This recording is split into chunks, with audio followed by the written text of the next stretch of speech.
Rod Duff, your host. And I'm producer Barbie. And together, we bring you our podcast, Insights and Straight Talk. And with that, producer Barbie and I are out.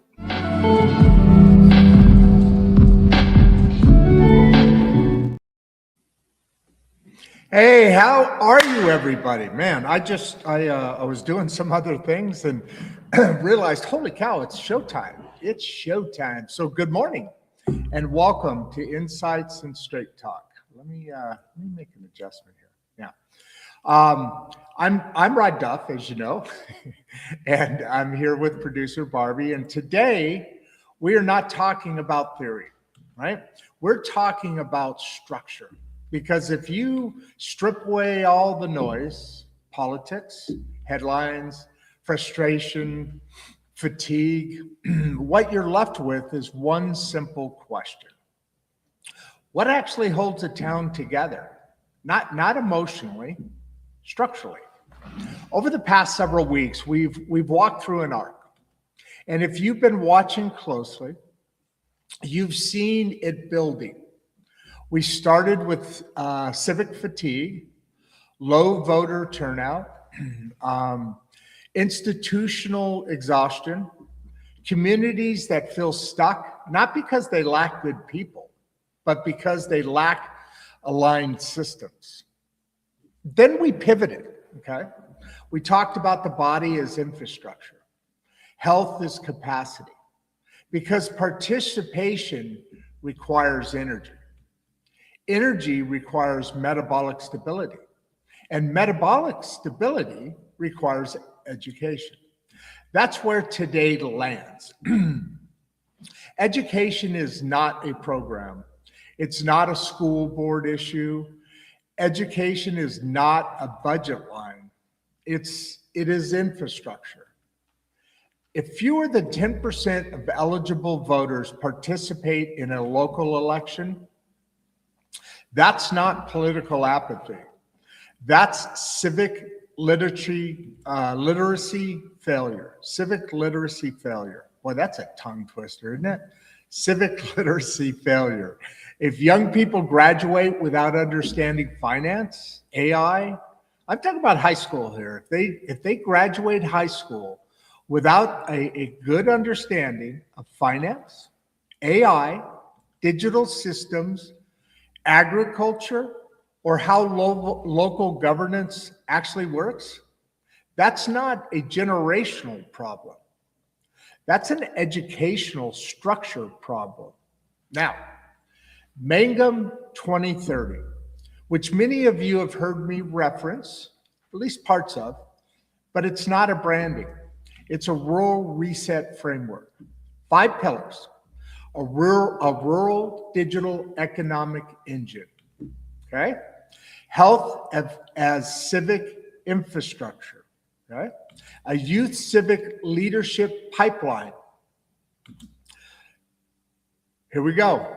Housing as intentional relocation. The Mangum Civic Index. But here's the truth. Every single one of those pillars sits on a foundation, education. That's why the Mangum City Library is not a building with books. It's a neutral infrastructure, intergenerational infrastructure, accessible infrastructure.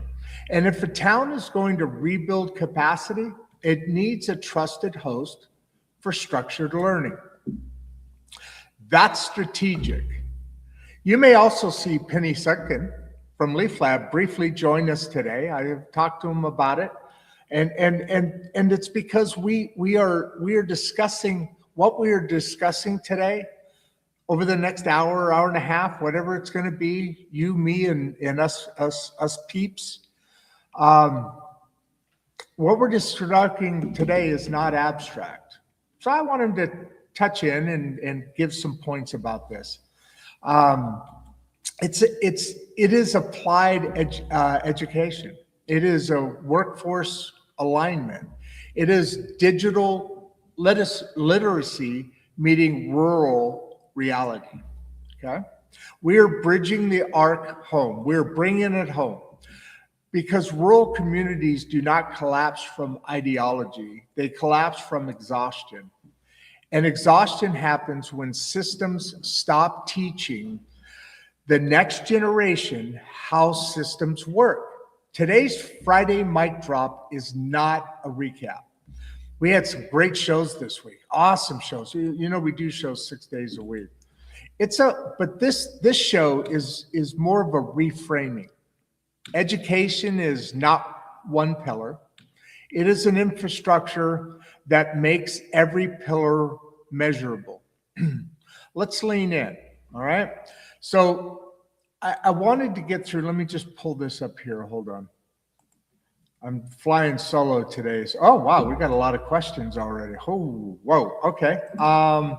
Let me pull this over here. Yeah, we've got 4 or 5 things going on already. How you folks doing here? I got a drag. Hi. Hey, look at this. Everybody's just popping in, saying hi. Appreciate it. Let me show. I showed those. Let me get off of this here. Let me turn that off so I have a clearer picture. I got a drag. Okay. Every once in a while, you know, Fridays are interesting, aren't they? Fridays are very interesting because there seems to be a different crowd. Oh, wow, we have 200 people already on. Hey, welcome everybody. Actually over 200 people. Welcome everybody. Please subscribe to the show. Like the episode, please hit the like button. And, you know, those things are important at keeping conversations like this moving along, right? This is what they call long form media or long form discussion. We've got over 300 people on. Welcome aboard. As I said before, please subscribe and like the episode. Looks like Isaac here says hi. How you doing? I love that picture. That is very cool. How y'all doing? So everybody, 300. Isaac wants to know how y'all doing, man. So I am in the middle. I was actually a little bit late there by a couple of minutes because I am texting back and forth with one of the new commissioners in town. And I happened to see somebody out front as I was coming over from the gym into the library. We kind of connected. That's what I love. I talked about this before. That's what I love about a small town is you see people day in and day out every day that you know. You know, I moved here. Let me get rid of this. By the way, subscribe to Insights Straight Talk, Substack.com, YouTube, Rod Duff 1935. Join the movement because we are all voices at the table. But I moved here from Chicago, well, suburbs, northwest suburbs of Chicago. And before that, I lived in Orange County, California, and went back and forth. Growing up, I lived all over the country. As you all know, I grew up in a military family.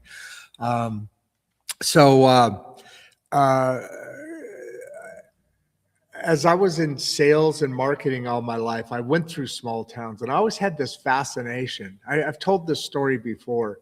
I've always had this fascination of when I drive through these towns, you know, just wondering what the people were like, what they think about, what their expectations are. Well over 500 people on so far. Welcome. Please subscribe and like the episode. And I just a sidebar thing here. I always wondered and was curious about, you know, the difference of societies, neighborhoods, friends, neighbors, families, whether there was a difference in those small towns as I passed through them. And sometimes I'd like drive around the town a little bit, just a couple of, if I had time. This is when I was like, sure, I flew a lot when I was growing my business. But when I go to a different part of the country or in the same part of the country, whatever it was, I would then go and see 4 or 5 customers per day. And when I do that, I'd be driving because it'd be a regional area, right? Wherever I was. And as I drive through those small towns, it was just a thing that became a curiosity to me, maybe an early seedling of this show. Let me turn off this banner here. Actually, let me do it this way. Is it this one? No, I want this one. Yeah, let's do that for a little bit. Why don't you read the banners? I'm going to start putting those up every now and then. But as I went through these small towns, it was always a curiosity to me, kind of a weird, quirky little curiosity, and I eventually wrapped up that business over time, and a couple of years ago started a year and a half ago started this show, and from that northwest suburbs of Chicago, I then moved to one of those small towns, meaning Mangum, Oklahoma. Mangum, Oklahoma is the seat of Greer County, which in itself is important in this overall mission that we have. And what I'm talking about now and what I'm kind of leaning into, 600 people on, thank you very much for being here, is the Mangum 2030 project. And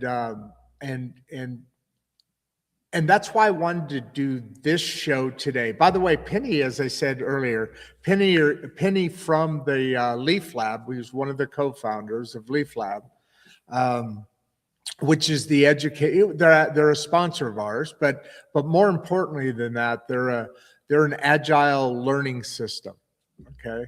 And they have several, as a matter of fact, I didn't know that at the time, totally by coincidence. While I lived in Chicago, they started within the Naperville school system there, this program.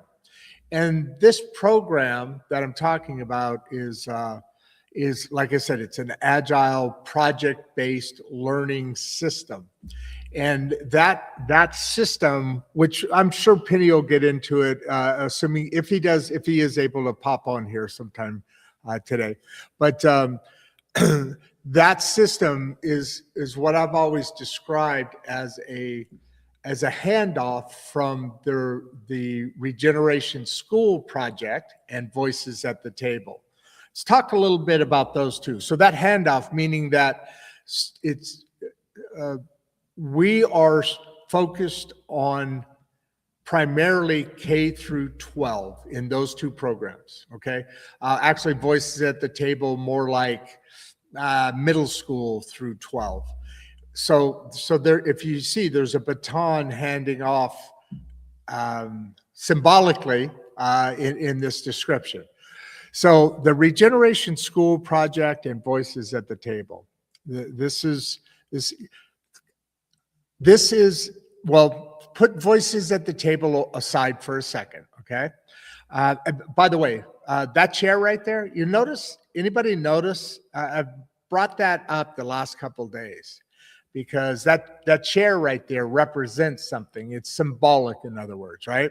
It used to be way back, right up next to that fireplace. That's an awesome, you see, I'm not going to change, but you could see the camera angle here. Maybe if I do this, I bet you.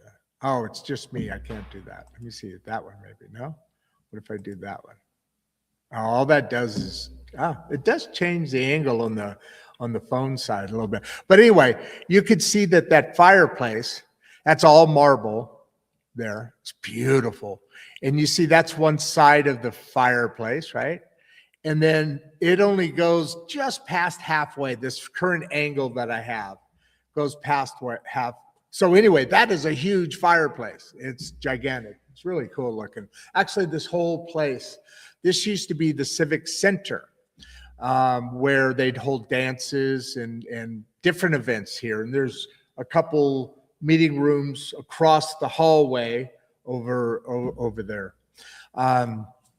But anyway, the Mangum City Library kind of a key important part of this program, meaning Mangum 2030, potentially anyway, depending on how this rolls out. So I read in the opening monologue, I read out what those 5 pillars are. And then all of that, the foundation of all of those pillars is education. And then I have another part of this program, 2030, which talks about the lattices, the holding the pillars together, and that's that.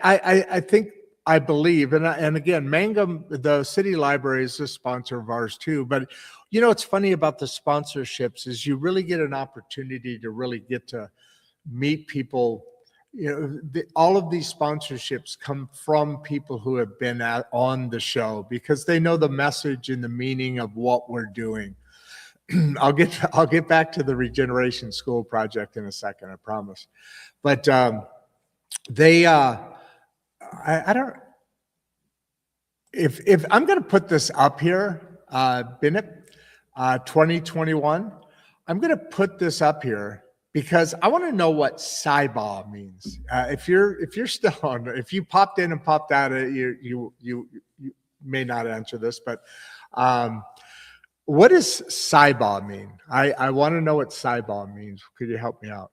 So everybody who sponsors the show, the different sponsors have come from being on the show because of the message and because of you, the audience, who jumped on right out of the gate today. It was crazy. That was fast. Yeah, I mean, just having fun. Obviously, these are the different. You see them down there. There we go. Okay, now we've got some. Okay, so Clive, I'll get to you in a second because that's a really good question. I'm going to just pop it on there for a second, and that's part of what I do want to talk about today. Let's go ahead and take this. Now let's take the banner off. Let me do that one for.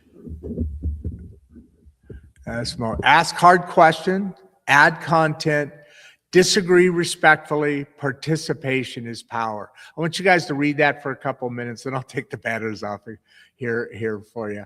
But let's go back to comments here. Yeah, their questions are really starting to come in and about this program and about this topic today. The Regeneration School Project is adding a 5th core subject within the school system. Okay, that is the goal, the projection, the movement of the Regeneration School Project. That project is for a placeholder, whatever it'll be. So you got math, English, right? Science. You got history, right? So you got 4 core subjects, and then you have electables, right? Boy, the questions are popping in. They're flying in. Hey, I appreciate you guys being. Hey, Bradley's here. I'm going to give you your shout out now, Bradley. I'm not going to read your question yet. I'm not going to answer your question yet, which is a great freaking question. But that shout out I promised you. I told you guys the story, I think, a little bit ago, that Bradley Pomp was one of the first people. I don't know the story behind why or whatever, but he was one of the first folks that ever made a comment or a question on our show. We've done 500 of these now, and just randomly, I think he was just on there. We certainly aren't getting 600 people at shows. Way back then we weren't anyway. So let's get to so the Regeneration School Project. Let's get back to that. Bradley Pump, there's your shout out. Okay, great to see you, brother. I'll get to your question in a second. The Regeneration School Project is really that 5th core project in its life. It's financial responsibility. I talked about it in the opening monologue. I appreciate. I'll just bring it up to the top of the conversation level there. That project is that fifth core subject: math, English, science, history, right? Life. So that life core subject is the school, excuse me, the what would you call it? The curriculum of that subject, life, would flow across finances. You should not leave school without having a nice, steady understanding of how finances work, the capitalistic system, right? The one we live in. AI should have a basic understanding, absolutely, of AI, as well as how to sit across from an adult, or better yet, how to have a disagreement or a discussion that is to have discourse with somebody without emotion, without having and remaining human, let's call it. Should have an understanding of mental health. Basically have an understanding from the inside out. That core subject also is a director or a definer. In other words, what your interests are, your education starts following, so that you're building a path for your life starting in high school, let's call it. And then there's counselors, there's a whole onion to unpeel here. And so we'll get into that, I'm sure, today a bit.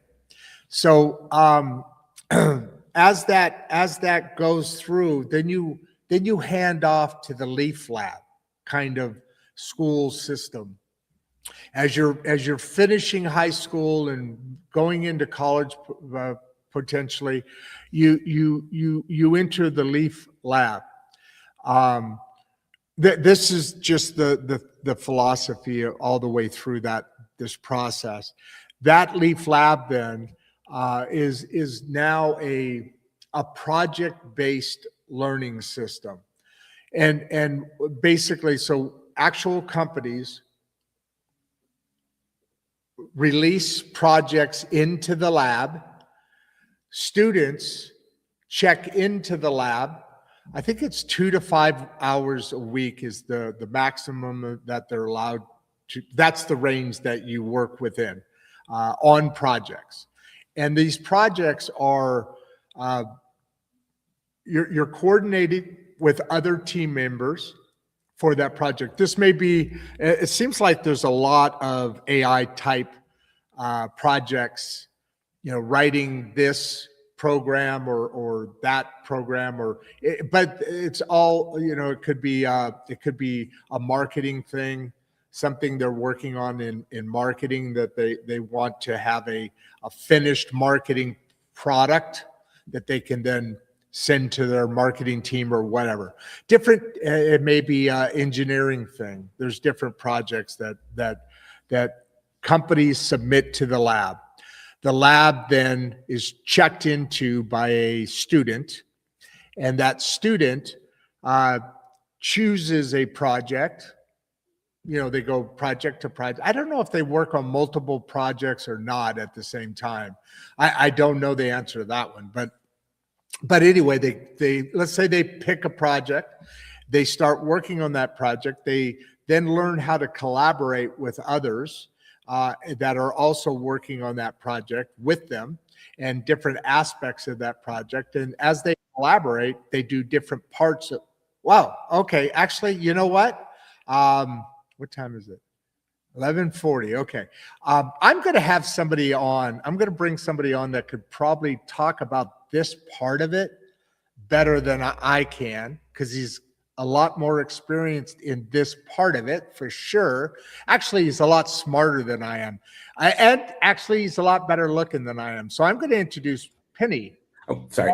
I was backstage when I was nodding my head yes that I'm better looking than you, but we caught a little bit of that head bob there, and now I'm going to take you off frickin' stage because now no, I'm just yeah. I don't know if you happened to hear before you came on, but I was talking today. We're talking about Mangum 2030, okay?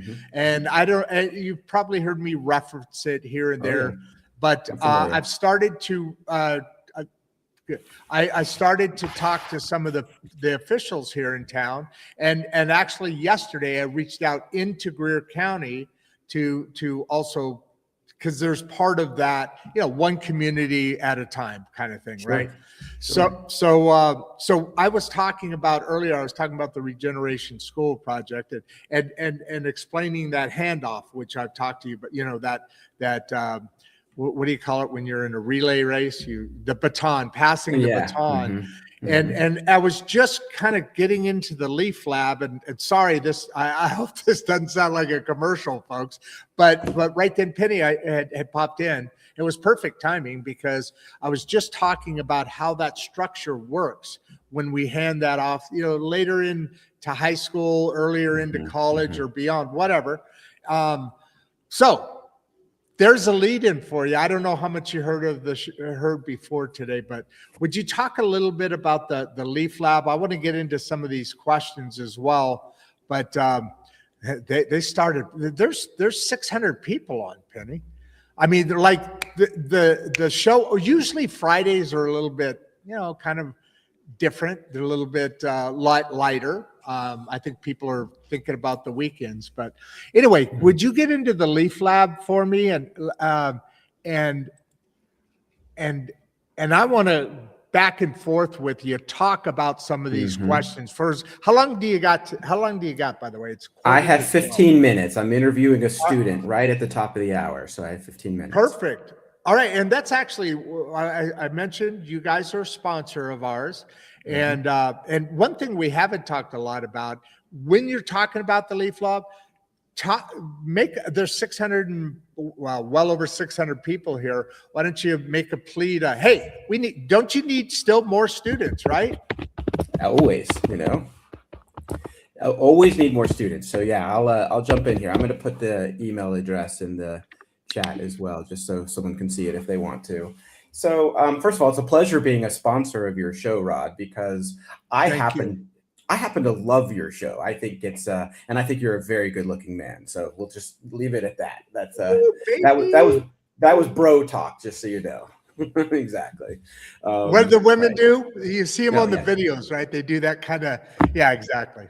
Yeah, I have an 18-year-old. All right. No, I get it. Oh, that's true. You do. Yeah, that's right. Leaf Lab is a really cool organization, and there's others that do what we do differently, but we do it the best way, of course. But the general idea is that we know that students are dying to get real work experience so that when they stumble into that internship posting or that early career job posting that says you have to have 3 years of experience, how are you supposed to get that? And I would think in rural communities in Oklahoma and Texas and places like that, I'm in Dallas, but, I know that access is much, much smaller to things like internships.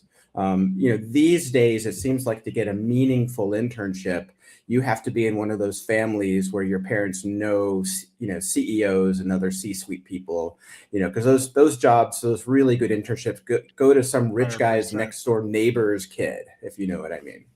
And 100%. So we created a program that allows for experiential learning, but we've democratized the whole process. Instead of putting all the gates at the front of the program, if you don't have the right school, you don't have the right grades, the this, the that, You can't get one. Well, we're the opposite of that. We don't care where we work with students. So you need to be in school somewhere or recently graduated, but we don't care what school you went to. We'll never ask you for a resume. We don't care about your GPA. We specifically don't, because I have one of my own kids. I'm not going to give you his diagnosis, but it's hard for him to succeed in school. And yet he's the smartest kid I know. And we all know people like that, right? That are just crazy smart, but they just can't work in the system. You know what? I'm seeing a lot of that lately. More and more, I should say. Maybe it's just because I'm looking. You actually got me to relook at the next generation coming up. You actually personally did that, because I was like what you said in the opening of that subject. You said something to the effect, or the opening of that discussion we had this month or several months ago. But you were saying, I used to think that this generation is kind of lost. They're kind of weird. But in working with them, you're seeing how much more capable. I mean, I use the term that they're so far ahead of us that we can't even see their dust on the road that they're making, because they're actually much more intelligent and better off than we can even conceive, because of the way the world is going. On top of that, I have an intern that started a little bit ago, and he has got some different ways about himself that the whole world doesn't. We look at that this image. You're talking about a student that is smarter, but just doesn't fit into the cookie cutter visual system. Picture. The cookie cutter system. There's so much of that, and it's great that an opportunity that the Leaf Lab has that capability to be able to bring in, because we need smart young people to be developing into the world. And that leads right into the Mangum 2030 subject I'll talk about later. But I could not agree with you more. I know that was a really long one, but I'm seeing more. It is what I do. I see more and more of this. Oh, wow. Okay. That dude is brilliant, man. It's amazing what's out there and available that the cookie cutter doesn't see. Right? Yeah, I'd like to think that we have a program that can activate that, if you know what I mean. Meaning, you've got those kids that might struggle in school. Your kid's a bright kid. It just doesn't work for them. That's only one model of kid that likes to come into the Leaf Lab. There's a lot of different models of kids, but that's one of them for sure. And what we're doing, what does this mean, experiential learning? This is what the employers want now more than anything. There's great data that just came out recently from an organization called NACE, the National Association of College and Employers. And they're sort of like the experiential learning parent organization for the US. And NACE came out with some data recently that said, if you're a hiring manager and you've got two candidates at the final and they're totally equal, what is one or two things that would make them stand out for you, and then you would hire them over the other because the other doesn't have it? So that's the setup. And the answer was fascinating. At the very number one on that list, what are employers looking for, is experiential learning. They want to know that you've done an internship or some sort of real work while you're in school. And number one is experiential learning with my company, whatever their company is. Number two is experiential learning with someone else's company. And then number three is not experiential learning, but just having a job while you're in school. Those were the top three things that were attracting employers. The bottom two I find fascinating. Dead last on the list, the least thing that's going to sway an employer to go ahead and hire you, GPA. Last thing on the list. Second to last thing on the list is extracurricular activities. Now, you tell me, but I know that for the last 30-something years, I have enough gray in my beard to be able to say this. For the last 30-something years, those two things on the bottom were right on the top. Those used to be number one and two. GPA Yeah. and extracurricular. You were the president of the chess club. You played on the football team. That was basically the two things you had to have. These are proxies is what they are. They don't when you're hiring somebody. Wow. I come from a background of recruitment and I know this. When you're hiring somebody, you got an hour with them maybe. And then you got to make a hiring decision. And what can you learn in that hour? Not enough typically. And so what do? We go to proxies. We find things that should indicate something else. So if they had a high GPA, then our brains go to they're smart, they're capable, they worked hard enough to get it. Extracurricular activities, maybe they have leadership qualities, different things like that. But the proxies don't work anymore. This world has changed too much and is changing too fast for those proxies to be valuable. Even going to college is another proxy. Now, there's many fields where you have to go to college. Hey, I would add to that I think those proxies, specifically those two, are an indicator of what the world has learned, that having a great GPA isn't necessary. The school systems are failing. Let's face it. Okay. And what you're addressing right now is, and I would like for, there's almost 700 people on. I would like to address or like to add is that what we always talk about on the show is what kids are going into now is they're walking into life. In other words, work. That's where life starts, right? More or less, right? Going into work, going into the world, stepping into life, stepping into their world completely blind. And that's a failure of the school system completely. One thing that the Leaf Lab also does is it brings that experience, like what you're talking about, and keep going with all that and all this. Yep. But also it's before you start working, and the real thing people want to know where you're going is the experience that this isn't your first job. You know how to work. You know what it's like to work, right? Yeah, that's the whole end result. I mean, it used to be everybody measured outputs. Now everyone is measuring outcomes, and there's a very big difference between outputs and outcomes. Describe the difference. Outputs would be, I'm your manager, and you better do 10 of these a year, and you better do 4 of those a year, and you better do 6 of these a year, or I'm going to give you a low performance rating. That's output driven. Outcome driven is, did sales go up? Did we get customer results back that were better than they've ever been before? That's very different.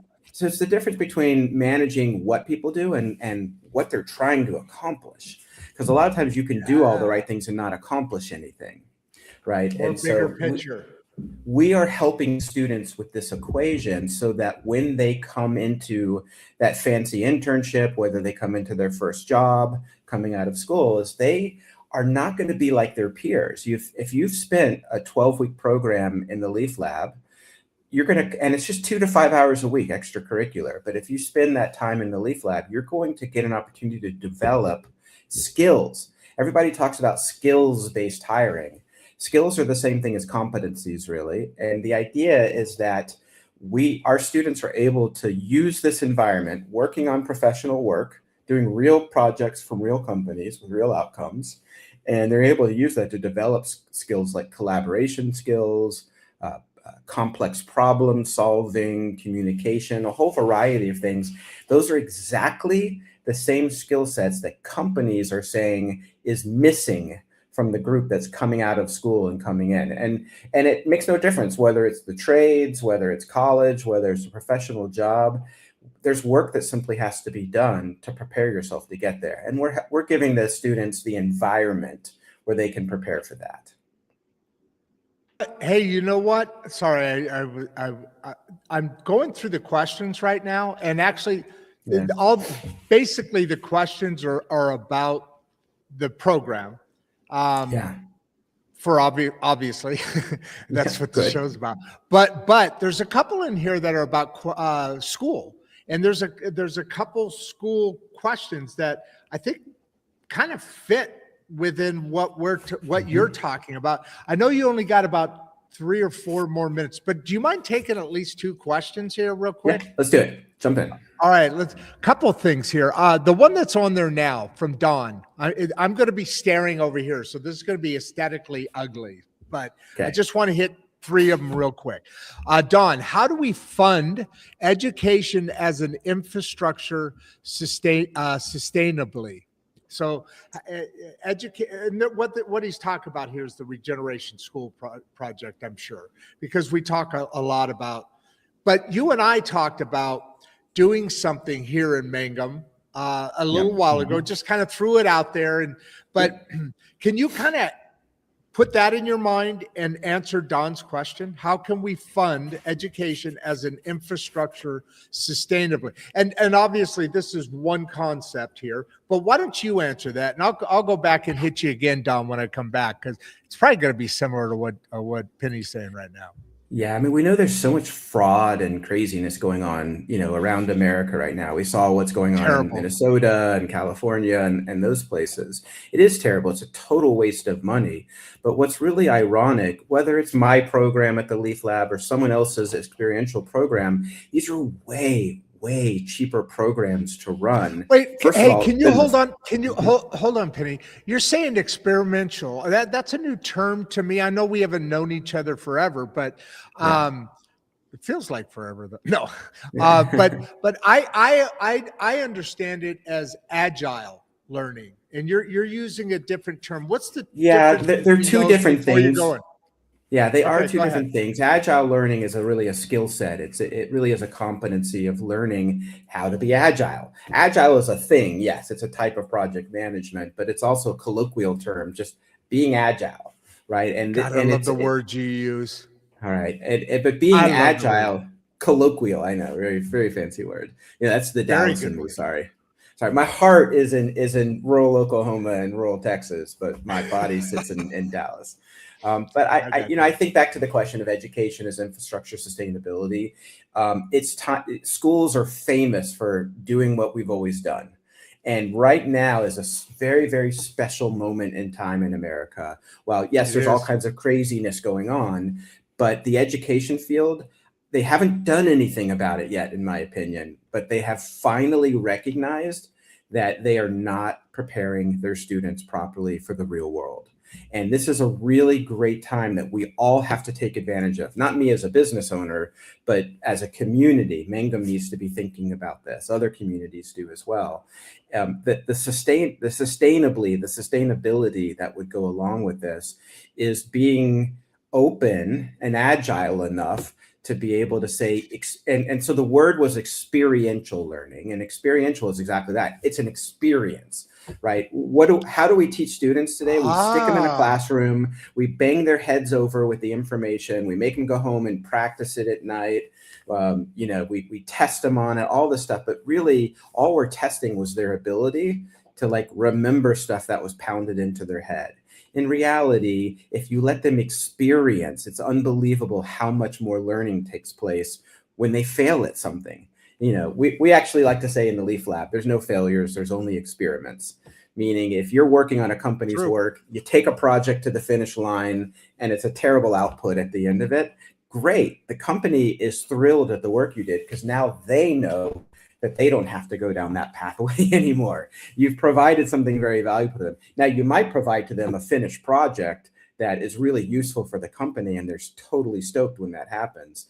And all of that aside is the students get to walk out of an experience like this with a portfolio, with digital proof of what they've done, with skills translations, with a lot of different things. Let's get into the portfolio in a minute, because that's the thing.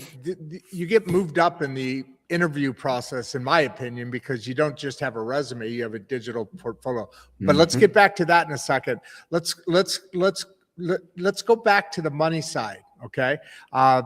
Is funding education. Before I sent you down this other path here, which is awesome. I needed to hear that. I'm really glad I asked it, because I was thinking of experimental versus experiential. Experiential, right.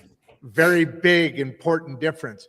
But Yeah. the money side. So you were just when I jumped on that, you were just getting into how schools. Well, there's fraud. That's a big thing. But there's also just waste and stupidity. And sorry, school Yes. systems, but there's a lot of waste and stupidity. But you were just comparing how the difference of the cost to operate is less substantially than the tradition. Anyway, can you just quickly hit his number, and then I want to get a couple other ones too. Yeah, my goal is not to replace colleges, to get rid of colleges, No. because they're still needed where they're needed. But I am a true believer that not everybody has to go to college, that people can be very successful in their careers without going to college. I know, because I have a son who's done that. He skipped college and he has a fantastic career, a house, a baby, the wife, the whole 9 yards. He didn't go to college. Absolutely. And he didn't walk out with Right. that debt either. He's a special kid though. He's just right for that.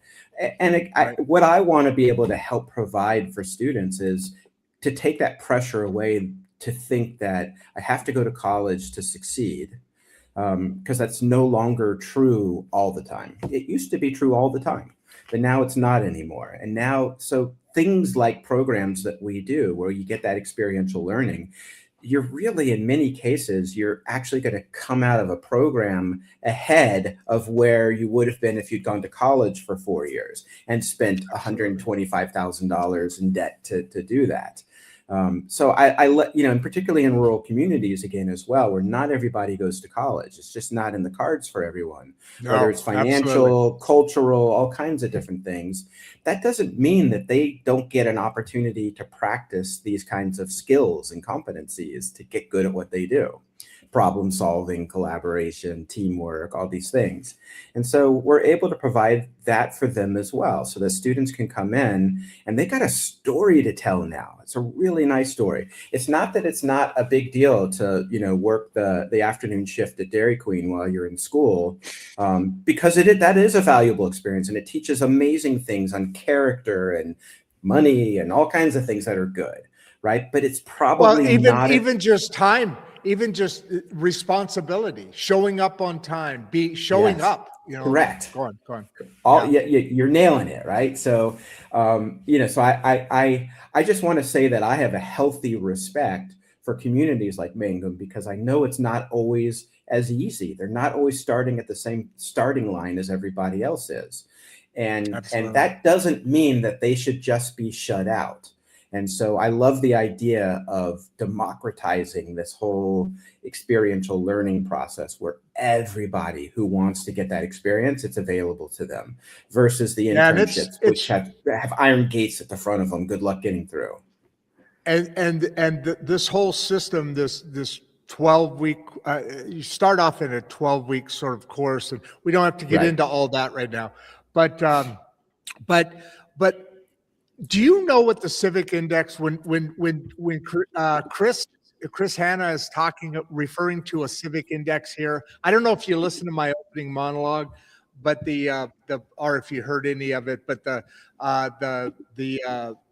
Civic Index is there's 5 pillars in this system that I'm talking about.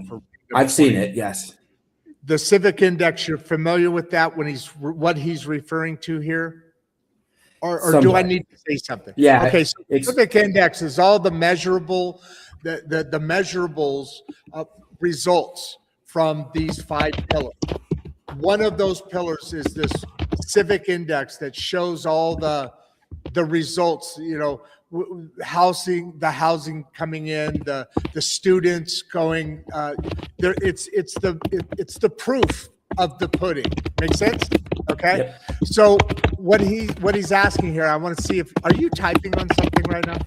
I have to. Oh, you can hear it. I have to. It's just I'm my God, it's loud. I'm giving you 5 more minutes here, but okay. What role should local schools play in the Civic Index? So I'm only using this question to give you more verbiage on the Leaf Lab, to be honest with you, because here's the thing: schools the traditional educational, what you're learning now in a class, you get an A, B, C, D, whatever, right? In this, you're getting a digital footprint. So I'm teeing this up here for you to talk about some of what you're taking away. What does the lab look like? Well, I'm a student. I just sat down at my desk. I open my computer or I'm on my phone, probably more often than not nowadays that way. But what does the lab look like? What is the Civic Index? What if we set up Mangum to have a number of the kids at their computers logging into the lab? How could I use that? How could I use the Leaf Lab as part of that Civic Index? What data am I going to get to prove what I've done? Right. I understand what you're doing. I think that's a really good, complex question. It's not something I've ever thought of before. So I don't know that I can solve the whole thing right now. I'll tell you what I would do to answer this. I know you're finally getting me, right? But you haven't gotten me. You have not gotten me. And I'll tell you why you haven't gotten me with a question I can answer. All right. Because this is exactly the kind of question that I would build a team in the lab to go solve. This is a great, like we have a lot, our lab teams work across everything: finance, IT, marketing, sales, cybersecurity. I mean, anything you can think of, they're across the board in different types of activities that are available to them. But one of the areas as well is around education and pedagogy and things that involve education. And this is a really good question here. For instance, we do some work with some students up in Washington, D.C. They're in a school there that public affairs is a big part. You know, they're public affairs majors and things like that. This is the kind of question that we would give to them and say, we have a real challenge here, and we're adults. We're not going to solve this thing. Adults are sort of patently lousy at this kind of stuff. You mentioned it earlier about this younger generation being so different than the later generations. Well, one of the areas where they're so different, they think differently. Diversity does not mean what color is your skin. Diversity means that you have experiences in life that set you apart in certain areas to give you an ability to see things. That's why when you're a leader, you want a diverse team. Because otherwise, if you're looking at a Porsche and everyone's looking at from the front, great. You know that the Porsche is a fancy car, but you probably don't know how many doors it has. You may or may not know the full color scheme on it. You need a diversity of views. You need someone standing on the left, the right, the front, and the back. And that's what team building is. And so a lot of what the lab is doing is a lot of that type of thing as well, giving people diversity of experience. And then they can sell that and show it off. And I think when it comes to Civic Index, it's just data, right? So we have data analytics, programs too, and students can go solve that. But I don't want to solve it as an adult. I think that you should let the youth solve it. Or in the case of Mangum, maybe not youth, maybe just local. A team that focuses on this using a real methodology like we use in the lab in 12 weeks would come out with some. The chances are they'd come out in 3 or 4 weeks with some really good answers to this and then move on to their next project. But I love the question. It's a good one. Well, I must jump. I must jump for the student right now. All right. But let me do this. 2 things. If I finish early with him or if he no-shows on me, I'll pop back in. How about that? Sounds great. You have a good one, brother. Thank you. Great seeing you. You as See well. ya. Bye, Penny. All right. So that's why I talk about when I talk about our sponsors and when I've opened up saying, and actually we have a little room for having sponsors, but what I'm getting at is we're very concerned.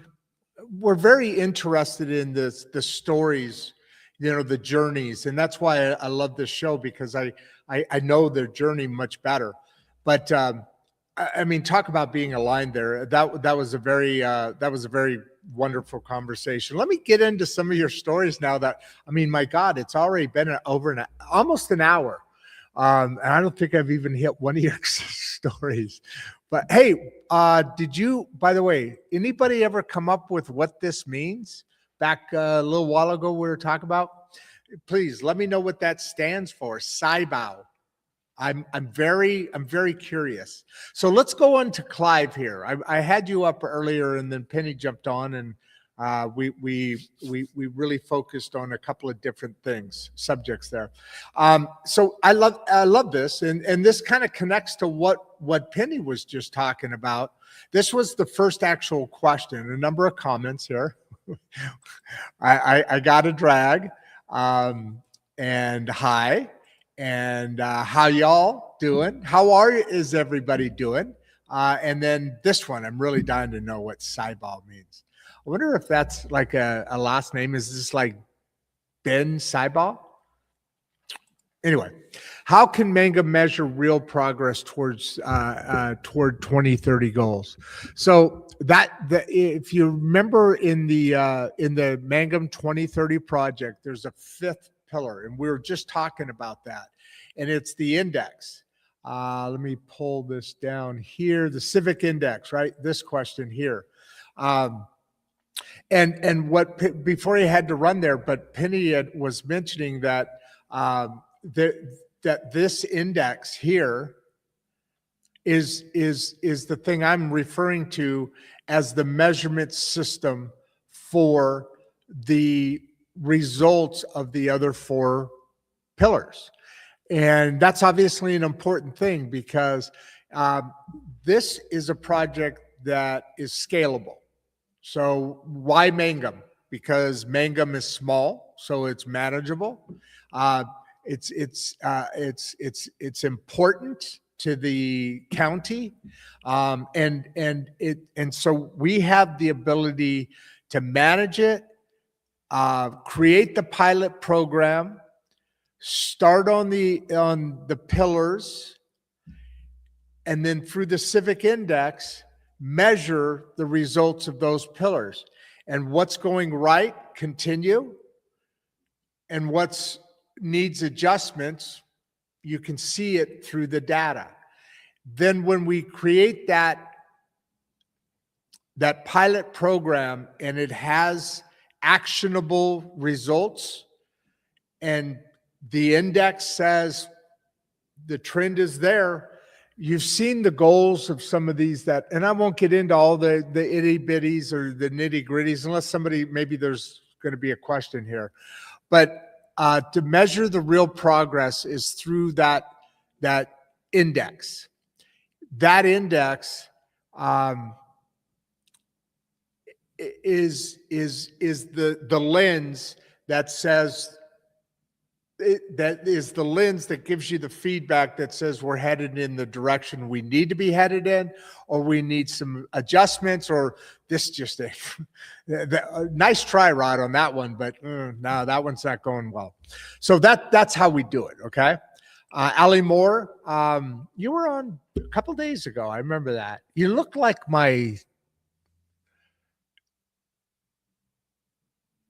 I think it's the same. Yeah. You look like one of my family members.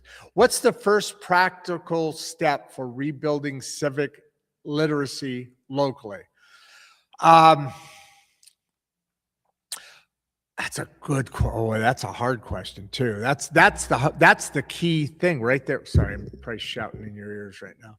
That's the key thing. What's the first practical step for rebuilding civic literacy locally? Well, I'll be honest with you. I think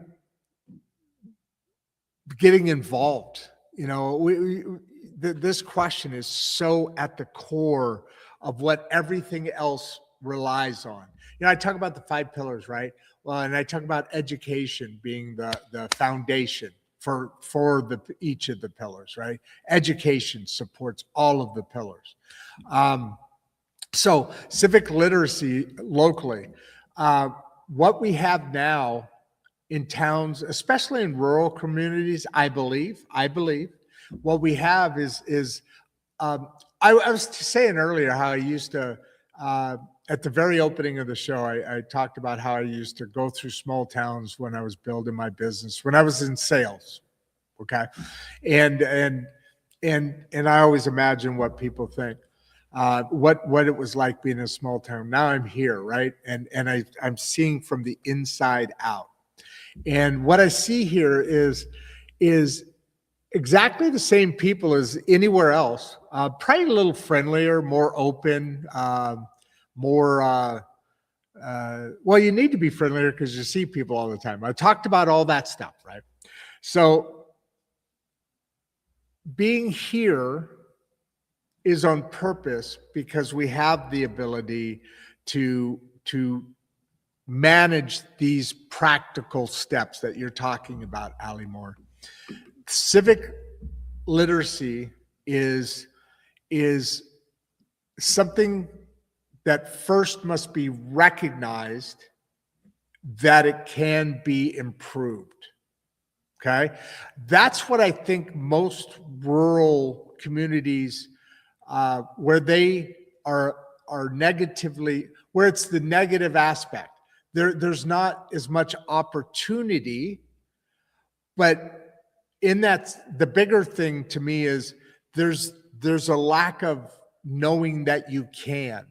I believe a belief that you can, unless you get out. And that's what we're trying to fix. So the first step, I believe, is having that awareness, acknowledging first that it's there, and that's only important so that you can then become aware that you can fix it or do more, or do something. I think there's a lot of lack of knowing we can, that knowing the opportunities exist. So I've already shouted you out, Bradley Pomp. So I'm just going to say, hey, how you doing, brother? Can the Mangum City Library become a digital literacy hub? Absolutely.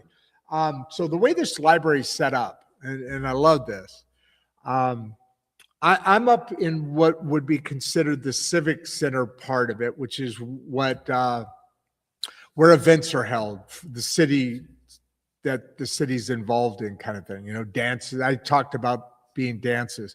What eventually is going to happen here, when this chair comes all the way up, and I told you guys that you'll notice this chair is much closer now, and that represents having teens' voices at the table, right? Here, sitting here with you, live audience. At some point, I want to have a radio station as well. I'm going to have TikTok. I actually have it set up to do it, but there was some sort of glitch, and I don't want to screw with it. So TikTok will be watching our show, and then I'll be communicating with them. So this is the camera and everything set up for the show. I've got several computers here. This one over here, which I usually turn down during the show because it's got a bright screen. I don't know if you can pick that up on these glasses. The other glasses pick it up.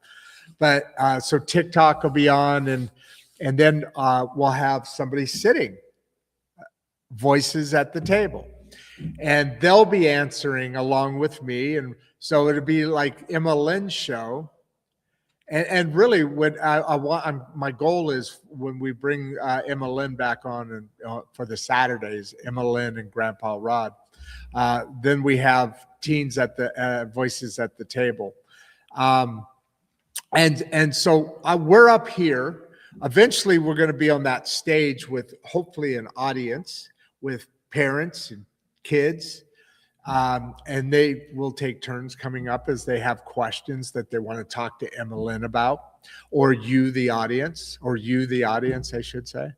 But so what I was describing was this library being the digital literacy hub.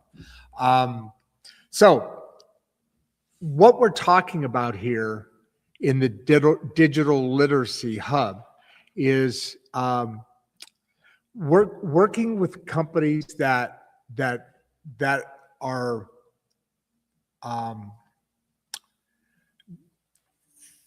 that specialize, are driven towards remote work. And for us, this being the Civic Center floor, the next floor down is where all the books are. And then there's a bank of computers as well. Actually, two banks. They're facing each other. And then the third floor, the first floor, which is more of a half basement, it's a basement, okay? That is completely all computerized. Snacks and computerized. That's where we started when we first came to the library. God, what has it been? I don't know. It's been a couple hundred shows now, I think, or close to, certainly. Yeah, it's got to be. Anyway, that's all digital. It's all computer games and virtual VR, virtual world games, and some pretty cool stuff down there, actually. But that may or may not be a need for the work part of it. Still a lot of, great questions, Bradley, there, and emerging answers are coming.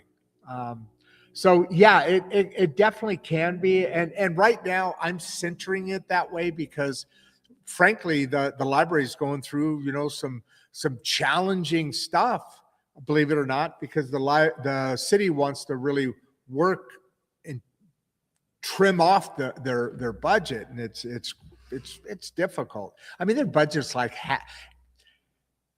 what their budget that is being proposed this year is less than half of what it was at the highest point many years ago. I mean, it's been cut and cut and cut.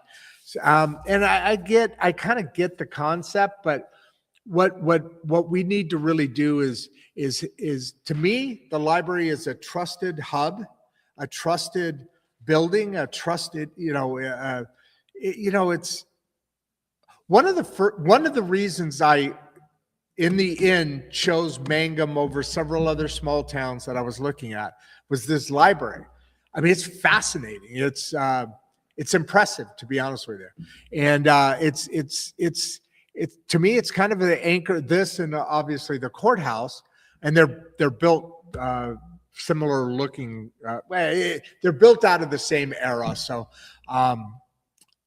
but the library, at the end of the day, to me, for this town, was kind of a decision maker. And so I think we ought to build up more and more of where the community circles around, because it's usually around a library, and a library is a building that gives that stands for education, open education. And so, yeah, absolutely, Bradley, it can become a digital literacy hub. Right now, that's more visual, more of a aesthetics, looking more of a concept than structure at this point. But yes, absolutely, 100%. Chris Hanna, which I think we talked about this before. Yeah, this is what role should local schools play in the Civic Index? Well, and I think Penny made a great point there in that the schools should address that they should be not only part of it. What role should they play? They should be the creator of what that index looks like. The school system, just by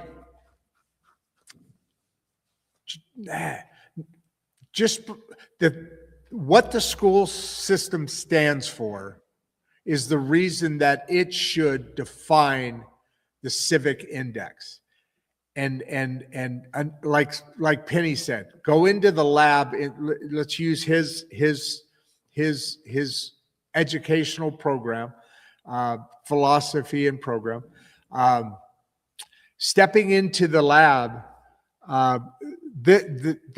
they should define what that means, because it's the educational system.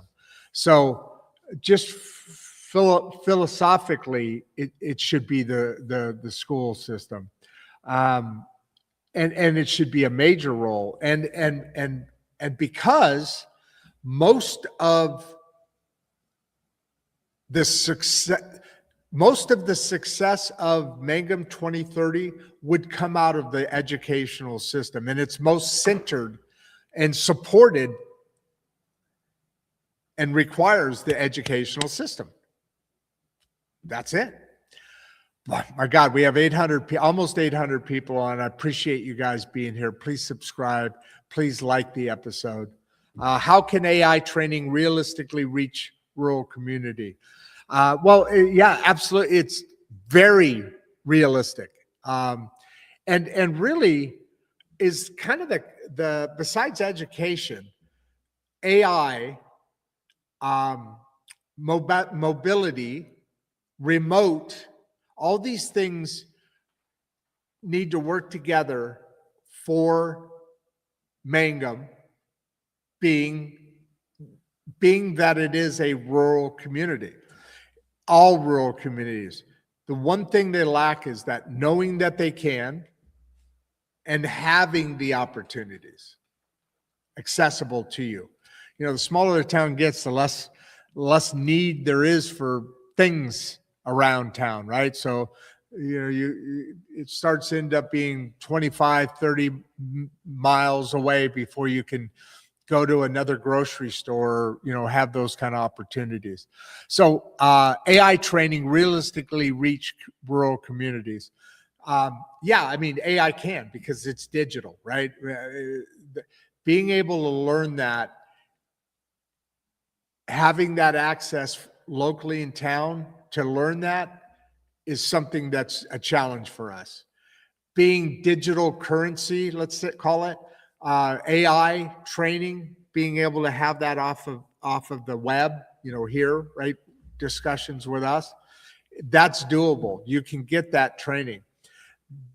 You just need to know where to go, where to find it, so we need to push the information out. That's easy to do. It's a small town. We need to continue to push it out. Then we need to continue to push it out. And then as we get buy-in, now we start getting that buy-in to it, and people understand where they can go, where it just needs a little bit of organization, right?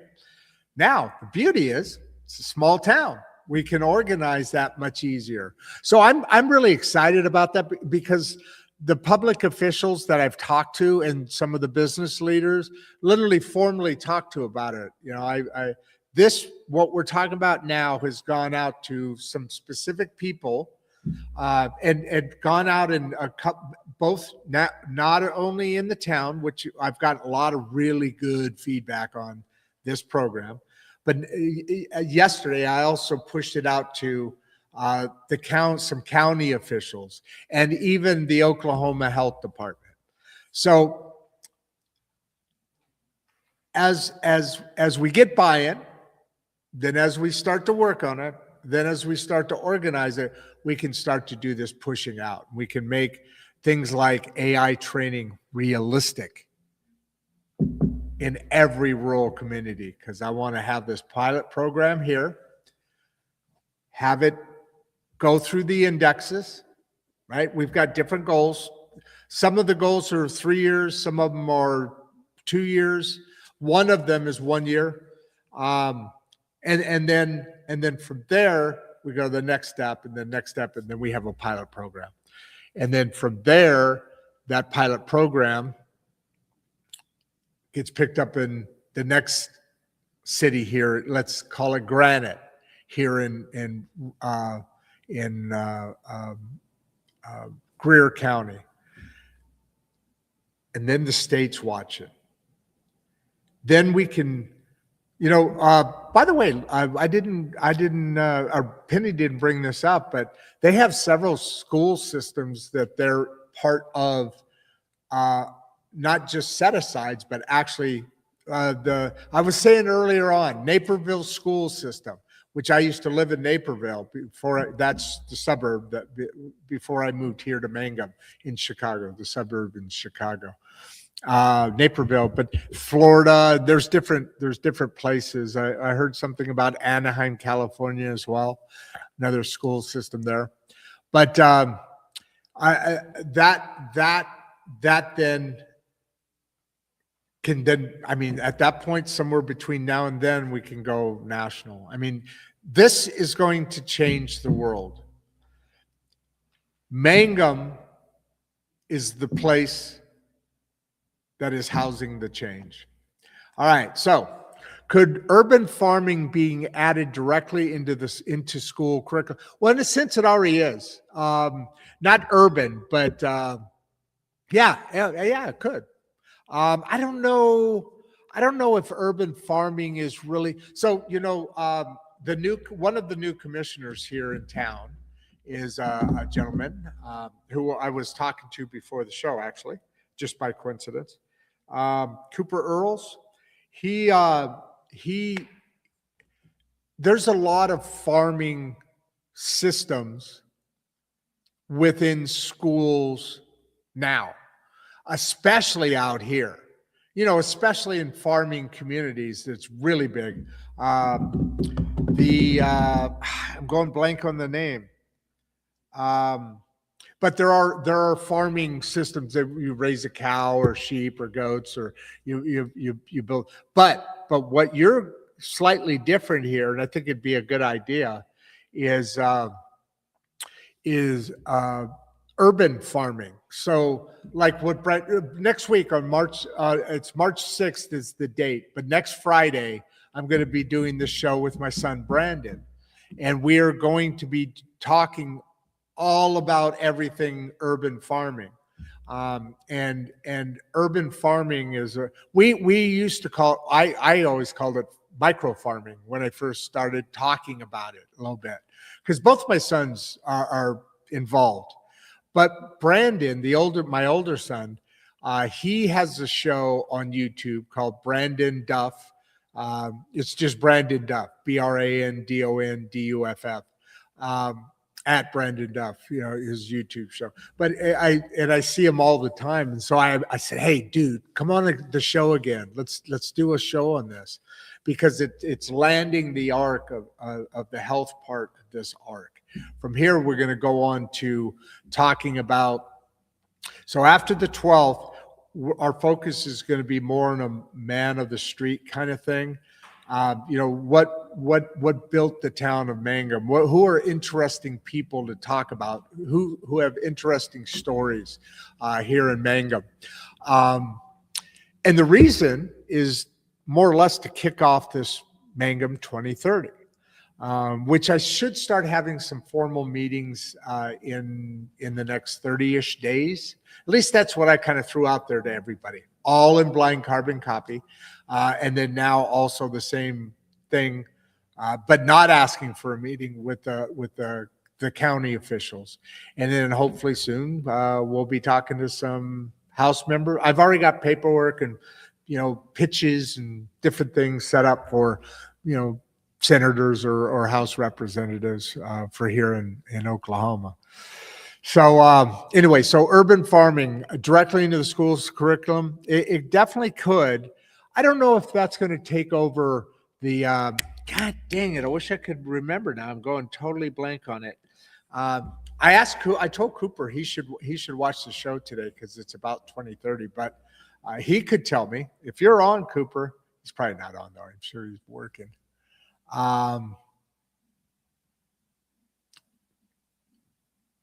Okay. We got some really good questions coming up. A bunch have been coming in recently. Next question. Let's go on then. Don, how do we fund okay, we already answered this question. And but honestly, I think we ought to open a Leaf Lab here. I think we ought to set up a structure of a Leaf Lab and have students, the older students, work on projects here, because to me, that would be a proof of concept, and it would be inexpensive to do, I would imagine. I don't know their numbers or any of that, but if we set up a Leaf Lab, that would answer a lot of this AI, and having that as part of the program. I just thought of that. That might be a really good idea. We'll have to check that out. But to me, I think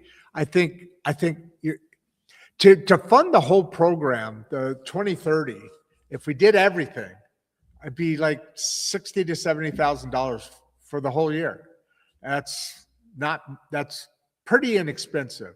Educational being a biggest part of that cost. I would say marketing would be another thing, because we got to do all those things, man. I mean, there's a lot to do ahead of time. We'll get into all that, but we talked about that earlier. So Lan, Ricky, how do you prevent civic exhaustion from returning? Yeah, you got to go throw something negative out there, huh, brother? No, just kidding. Well, part of this program, if you look at the pillars, the first one is the digital. What you guys are kind of hitting each pillar, which is cool. It gives me a chance, because I got to work on this anyway. At some point, I'm going to have to talk formal with somebody. Right now, it's all been kind of informal and mainly through this emails. How do you prevent civic exhaustion from returning? Well, that's the whole idea behind the 2030 program. So it's here. It hasn't left, first of all. And I think that's true all across the country. I mean, other than the paid protesters or the rioters or whatever you want to call them. And I know they're paid posts, because anytime you ask them any questions about what they're protesting, they can't answer the questions. So I don't know. It's just bullshit. Just a lot of bullshit. The program itself, civic exhaustion, is here, right?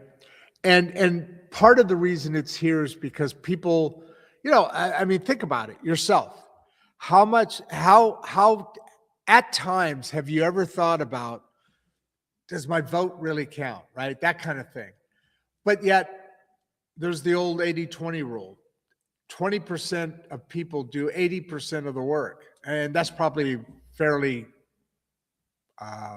kind. Those numbers it's probably more like 99-1, or I'm kidding, but it's a very small piece, just apathy, just pure apathy. And it's because people, I believe,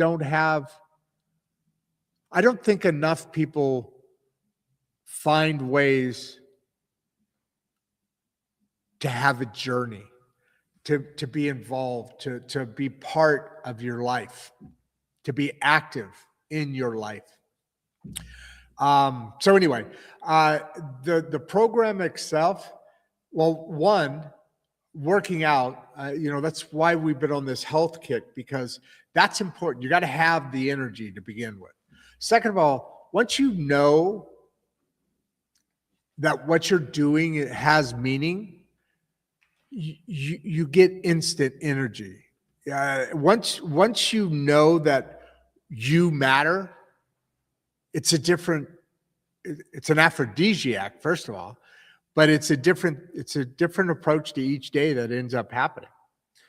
So that's how you eliminate it. First of all, you get people involved. No, you get people to want to become involved. I talked about when I first started talking about the watch parties.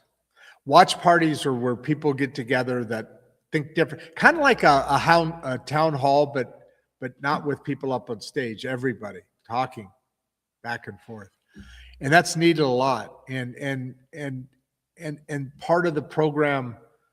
In the fifth core subject, the Regeneration School Project and Voices at the Table, both of those are centered around being able to sit down.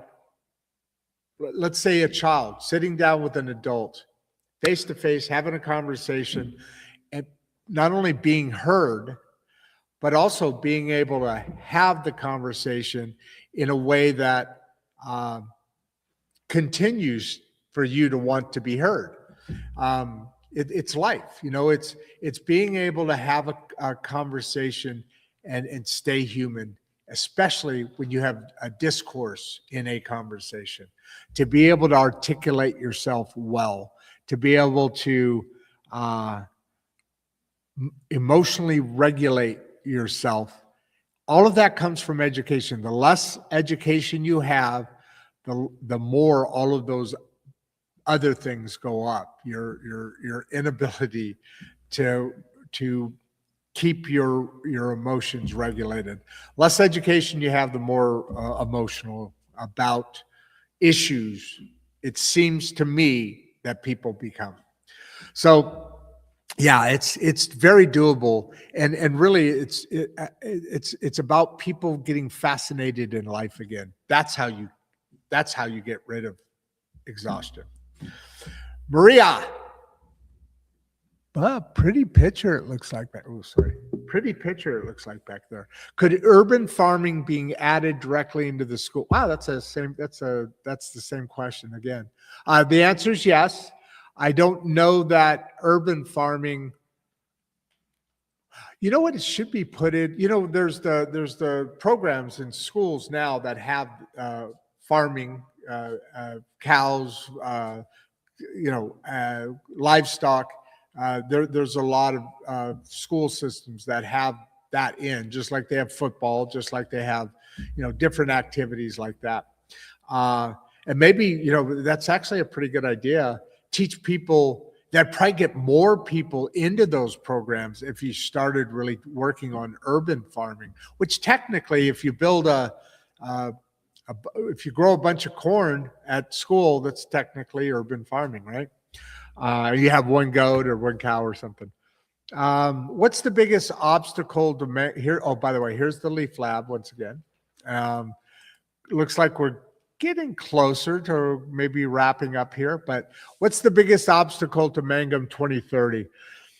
The first step's the biggest obstacle. Honestly, it's buy-in, right? I mean, I am not a public official, and this Mangum 2030 requires public officials because of all of what we're doing.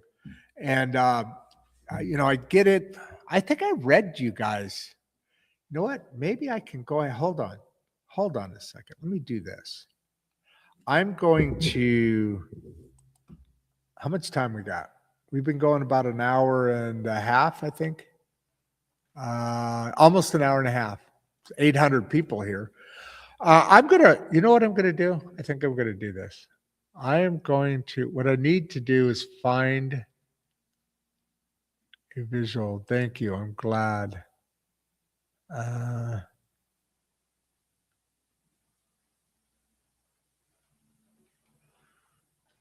Okay. Oh, wait a minute. I want to, let me do this. Sorry, folks. I should have prepared. That was a bad search.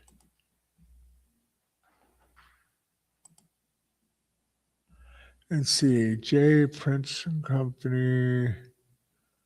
Okay. I just need to do this. I'm going to pull this up on screen for you guys. And what this is, I want to pull up the,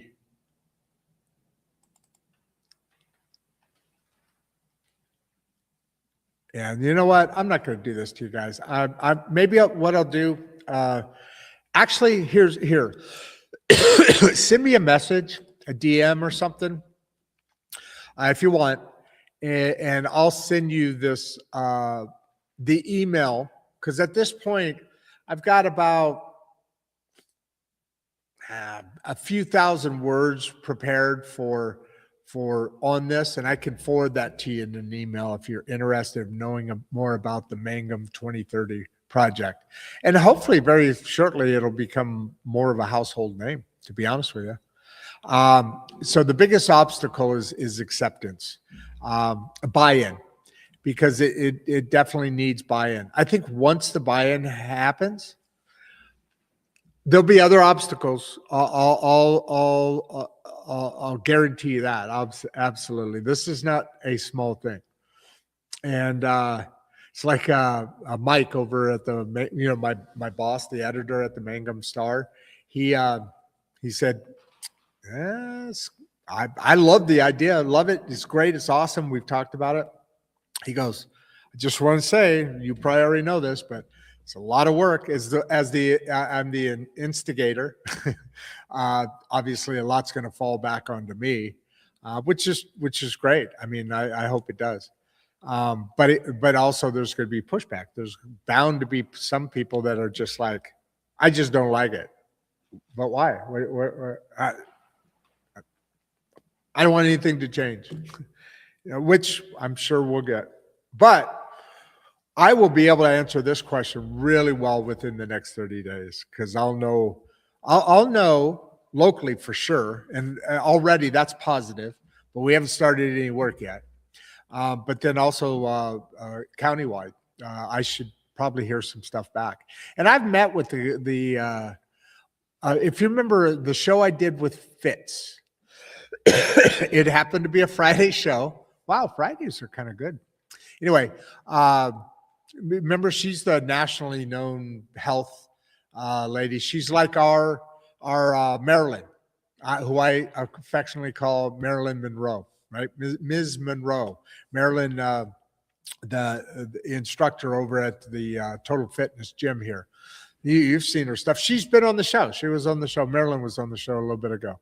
But Fitz, after that show, I went from closing the show down and went right over up the street a couple of places to my bank, actually, just by coincidence, Great Plains Bank. And in that bank, they have this really cool meeting area. And when I say area, it's multiple rooms. It's actually a very large bank. But so they had a health department over there discussion, a round table, and I partook, so to speak. But and since then we've been talking about doing shows together, so to get the word out on different aspects, different things that they want the word out on more. So this platform has become a really nice platform, a tool to be able to facilitate out information and ideas and what's going on, out there. So I believe right now buy-in's the biggest obstacle right now, but there'll be others. That's for sure. But I believe, and from the initial reactions, I even more so believe that once the buy-in happens and once the work begins, any kind of work, and some momentum starts, I think any obstacles will come down very quickly. This is needed, and it's needed. Oklahoma is not exactly the best rated in the school systems in the country. I'll just say that. How can health literacy improve economic mobility? Great question.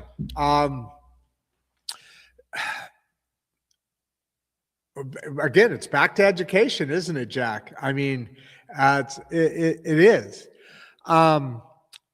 Frankly, the more you know about health and being knowledgeable about your health, and then of course acting on that, your body is framed now. Your body is capable now of doing more. And producer Barbie works out specifically for her health.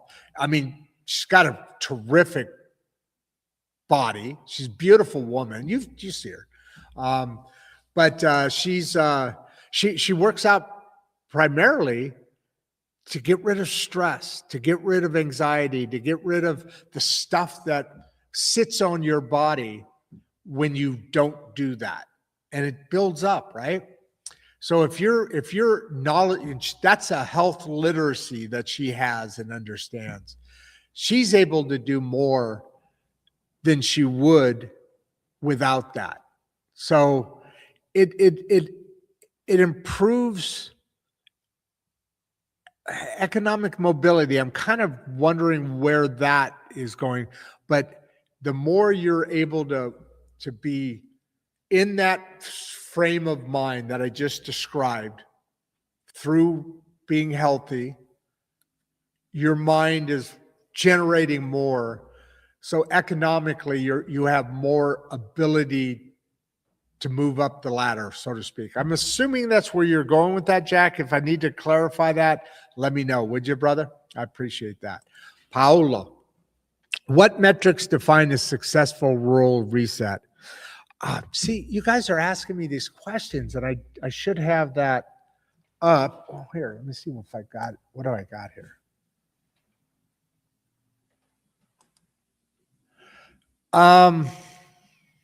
These are the goals that we're looking for. I should be able to find this. Hold on. What's the column?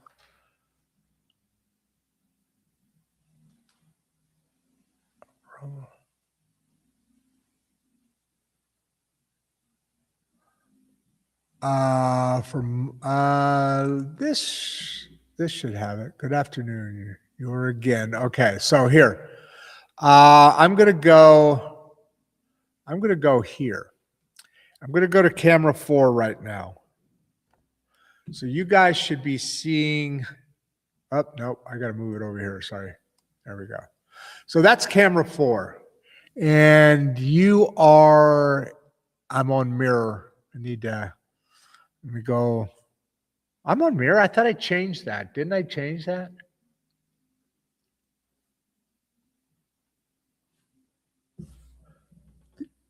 I think you guys can see that. That's not mirrored. It shows mirrored here. If I go to settings, no. I want to go to settings. I want to go to camera. Mirror my camera. All right, so I'm going to unmirror it. There we go. That should work. Okay, so now here, if you guys look here, here are the goals, okay? So three-year target for the pillar 1. This is the rural digital economy engine, okay? This is pillar 1. 3-year target, 25 remote job placements. This is what we were talking about in the digital and the AI, how that can work. 25 remote places, which will bring in $500,000 of additional revenue annual to the city, circulating through the city, and 5 to 8% median growth in income for the city.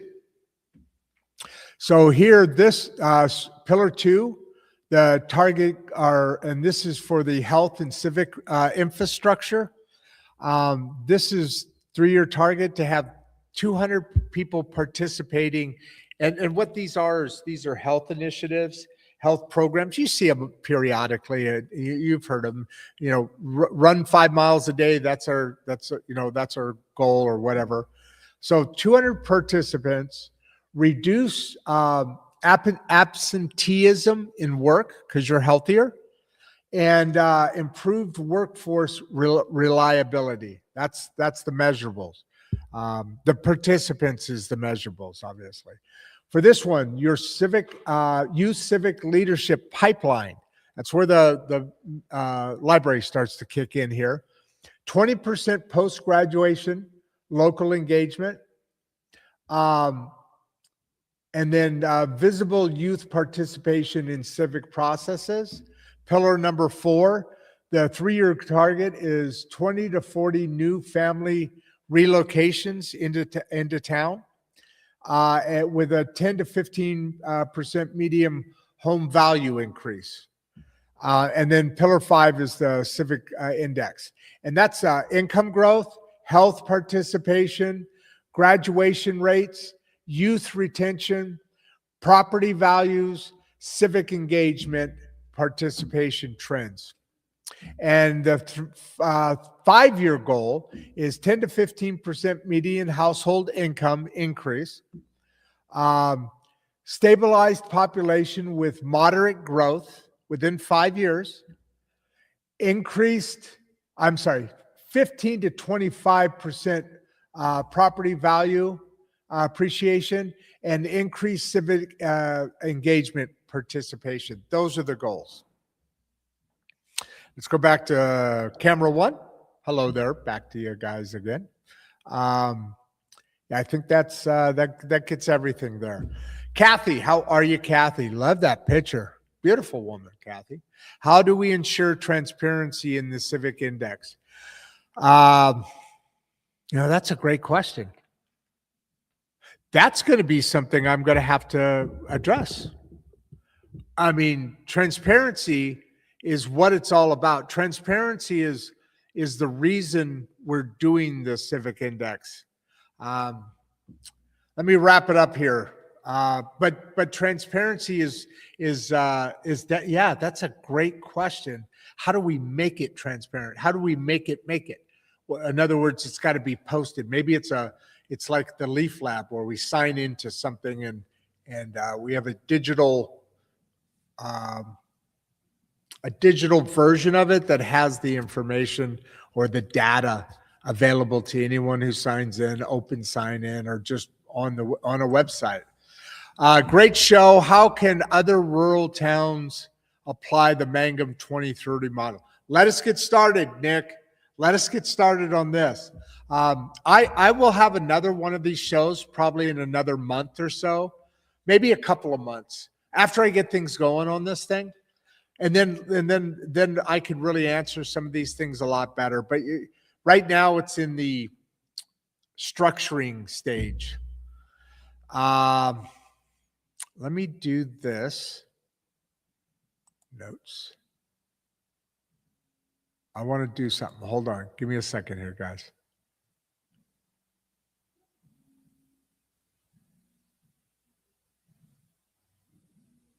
Sorry, guys. It's a lot harder just doing this show by myself. I get a lot of little breaks. I can jump off the stage and do some different things. It's usually to read your questions, but I can also do that too. So that's it. I mean, at this point, guys, I am going to kind of start to wrap it down now. It looks like we got through all the questions. And I think I'm going to start to wrap it up here. But you know what? Here's what really matters. You just can't. You cannot revitalize a rural community emotionally. You revitalize it structurally. And thank you all for these questions. And it also, for some of them that I need to really do some more work, right? Love that, Kathy. That was a great question there at the end. You revitalize this town structurally. And structure requires literacy, civic literacy, health literacy, financial literacy, digital literacy. Hearing a trend here? Agricultural literacy. If we want Mangum to grow, we must teach growth. Okay? Just to get to some of what you guys are asking. If we want participation, we must teach systems. If we want durability, we must teach durability. And this is where you come in, okay? Let me turn this around on you. This is not a spectator show. This is a participation show. If you're participating, if you're watching on YouTube, subscribe, okay? Not casually, intentionally. Because when you watch multiple episodes, you start to see the arc. We talk about the arc, right? You start to understand the framework. You start to feel where this is all going. If you're reading on Substack, upgrade. Not because we need applause, although applause is fun. No, because we're building, but because we're building infrastructure, and infrastructure requires community alignment. And this is the point where I'm at on this Mangum 2030. Share this episode. Send it to a teacher. Send it to a city council member. You guys asked right here. How can rural communities apply the Mangum 2030 model? Send it to a city council member in your town. Send it to a farmer. Send it to someone who thinks rural towns are supposed to fade. They're not. They just need structure. Education is the key. And the reason we talk about Mangum publicly is not because Mangum is unique. It's because Mangum is repeatable. Mangum is, if this works here, it works. And if it works in Greer County, it works in rural America. And if it works in rural America, the great middle class stabilizes. This is not hype. It's math. So lean in. Watch the March 6th urban farming conversation.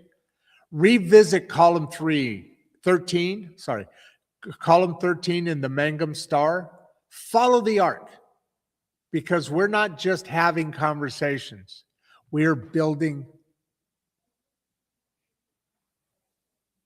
Sorry, I just got myself a little emotional there. We're building something measurable, and you're either watching it happen or you're part of it. We'll see you next time. See you next episode. I'm Rod Duff. I am your loving you guys host, but I'm out. Before you leave, if you'd like to watch another one of the podcasts, click the first link in the description. We love having you here, and we appreciate all your support. And with that, producer Barbie and I are out. Mangum.